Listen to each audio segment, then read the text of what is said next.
পুরানো শিক্ষাক্রমের বই বিষয়বস্তু ঠিক কতটুকু পরিবর্তন হতে চলেছে জানতে চাইলে আরটিভিকে শিক্ষা উপদেষ্টা জানান যে পুরনো বইয়ের সবচেয়ে বড় বিষয় হলো বইয়ের সংখ্যা বাড়তে চলেছে, অর্থাৎ স্টুডেন্টের মাথায় কিন্তু প্রেশার আরও বাড়তে চলেছে। পাশাপাশি তিনি আরও একটি কথা বলেছেন যে পরিবর্তন সায়েন্সের বইয়ে নয়, পরিবর্তন হতে চলেছে ইতিহাসে, কিছু নতুন গল্পেও সংযুক্ত হচ্ছে। তো এই যে মূল নিউজটি প্রকাশিত হয়েছে আরটিভির যেই মূল ওয়েবসাইট রয়েছে সেই ওয়েবসাইটে, যার লিঙ্ক আমরা নিচে দিয়ে দিব, তোমরা চাইলে সেখান থেকেও দেখতে পারো। আমি যদি তোমাদের এখান থেকে মূল পয়েন্টগুলো দেখাই তাহলে দেখো, এখানে বলা হয়েছে পুরনো শিক্ষাক্রমের বই বিষয়বস্তুতে কতটুকু পরিবর্তন আনবে সেই বিষয়ে জানতে চাইলে উপদেষ্টা 19 সেপ্টেম্বর উনি 11টায় মানে রাত 1টার সময় বলেন যে অনেকটাই পরিবর্তন আসতে চলেছে আমাদের এই নতুন শিক্ষাক্রমে। বিশেষ করে পরিবর্তন আসতে চলেছে আমাদের ইতিহাসে, নতুন অনেক ইতিহাস সংযুক্ত হতে চলেছে এবং ইতিহাসে পরিবর্তন আসতে চলেছে। আগামী বছর 4র্থ শ্রেণী থেকে 10ম শ্রেণী পর্যন্ত নতুন শিক্ষাক্রমের পরিবর্তে 2012 সালে প্রণীত শিক্ষাক্রমের আলোকে তৈরি পাঠ্য বই পাবে শিক্ষার্থীরা। মানে 2012 সালে যে বইগুলো ছিল সেগুলোই কিন্তু তোমরা পাবা। অনেকে আশায় আছো সায়েন্সের বই হয়তোবা অনেক পরিবর্তন হবে, অনেক কিছু হয়তোবা অনেক বই অনেক রকম পরিবর্তন হবে।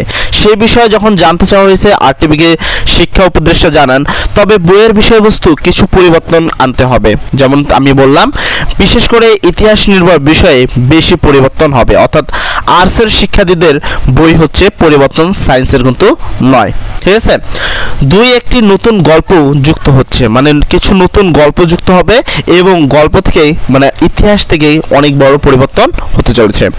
আগামী বছর থেকে বইয়ের সংখ্যাও বাড়তে চলেছে, যেখানে এখানে কিন্তু ক্লিয়ারলি বলা হয়েছে আগামী বছর থেকেও তোমাদেরকে যে বইয়ের সংখ্যা সেটা কিন্তু বাড়তে চলেছে।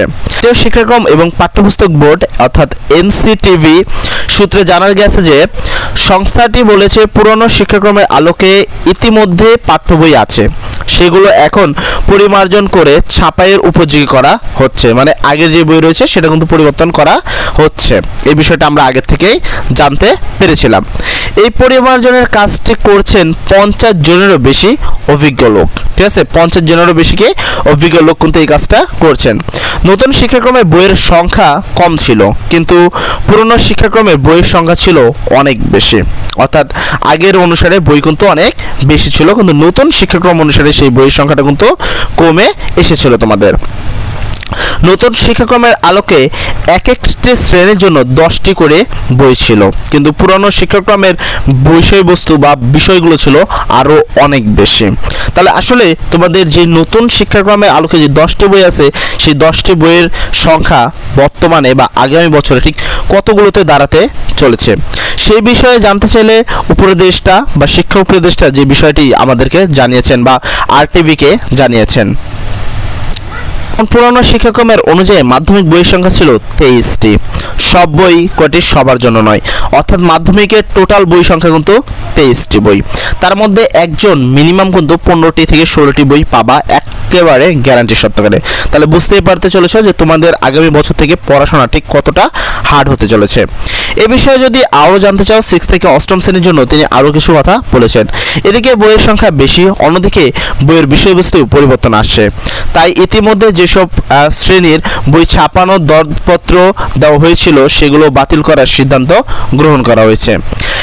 এরকম পরিস্থিতি আগামী বছরের শুরুতেই শিক্ষার্থীদের হাতে সব পাঠ্য বই তুলে দেওয়ার বেশ চ্যালেঞ্জিং হবে। মানে আগামী বছরের প্রথমে জানুয়ারি থেকে তোমরা বই পাবা কিনা সেটার কিন্তু অনেকটাই অনিশ্চয়তা রয়েছে। সেক্ষেত্রে আমি তোমাদের রিকমেন্ড করব যে জানুয়ারি মাসটাই স্কুলটা গ্যাপ দিও না, যত তাড়াতাড়ি পারো আগে নিজের বই কালেক্ট করে নাও।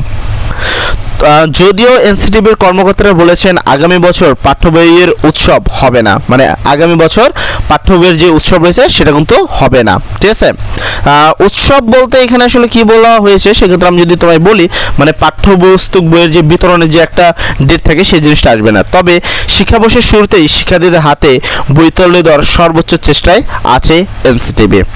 আশা করি তোমরা এই সম্পূর্ণ নিউজটি বুঝতে পেরেছো। এছাড়াও নিউজে আরও ইম্পর্টেন্ট বিষয় ছিল, তবে আমার কাছে এই বিষয়টা সবচেয়ে বেশি ইম্পর্টেন্ট বলে মনে হয়েছে। তো অবশ্যই এই লক্ষ্য করবা জানুয়ারি মাসে কোনোভাবেই স্কুল কামাই দিবা না, এবং আর নতুন কোনো টপিকের উপরে ভিডিও চাইলে অবশ্যই নিচে তোমরা কমেন্টে বলবা। আর যদি এখন পর্যন্ত আমাদের চ্যানেল সাবস্ক্রাইব করে না থাকো এবং তুমি যদি কমেন্ট বা লাইক না করে থাকো তাহলে তাড়াতাড়ি করে লাইক ঠোকো। সবার আগে সবাই ভালো থাকো। আসসালামু আলাইকুম।